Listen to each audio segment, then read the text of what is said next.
I bought an apartment during a market slump, $30,000 below what others had paid for the same layout. I had just finished moving in when Linda Carver, the neighbor across the hall, stormed over. Same unit, same building, yet you paid $30,000 less than we did. You need to make up the difference. I froze for a second. She took it as fear and raised her voice. If you had the guts to snap it up cheap, you'd better be ready to compensate the rest of us. Otherwise, don't expect to live here in peace. I looked at her, so self-righteous it was almost absurd, and I laughed. I had just been discharged from a psychiatric hospital. Threaten me? If anyone wasn't going to live in peace, it was her. I stared at the middle-aged woman with tight curls who had just barged through my door, demanding I pay her $30,000 to make up the difference. All the excitement of finally buying a place vanished. Ma'am, volatility in housing prices is just how the market works, I said, keeping my voice as steady as I could. The previous owner needed a quick sale, and I happened to catch it. That has nothing to do with you. She stepped closer, her voice turning sharp. How does it have nothing to do with me? Same layout, same building, so why did you pay $30,000 less than I did? Annoyance simmered under my skin. I remembered what the doctor told me when I was discharged. When conflict comes up, take a deep breath first, then reason it out. I took a slow breath. For you, the market was at its peak when you bought your unit. When I bought mine, prices had dropped. That's not on me. If we follow your logic, then if prices go up another $50,000 next year, are you going to pay me the difference? She planted her hands on her hips. Don't try to confuse me with all that nonsense. We live on the same floor. How can you feel okay taking advantage like that? My son's getting married soon. We need the money.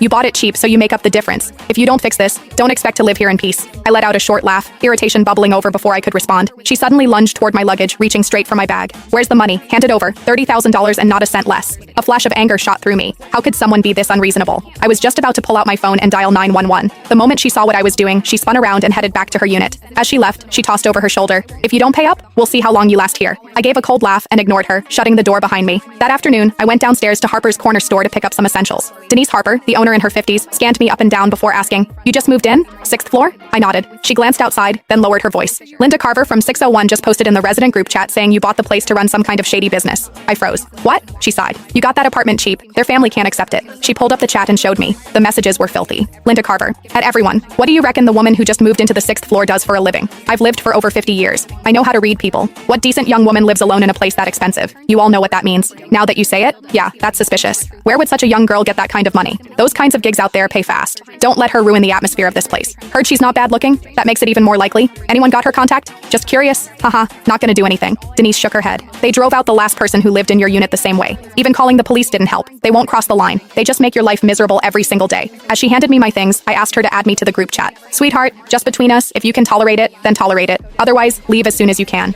I took my things from her, holding back my irritation, and thanked her. Well, I wasn't afraid. I had just spent my entire savings on that apartment. Leave? I let out a silent, cold laugh. It was the first time I'd ever heard of someone trying to force a psychiatric patient out of her own home. When I got back upstairs, I saw a plastic bag hanging from my doorknob. Inside was a dead rat. There was a note in the bag. "This is the first time. Next time it'll be alive." I scoffed, tied the bag shut, and tossed it right back at Linda's door. I dealt with plenty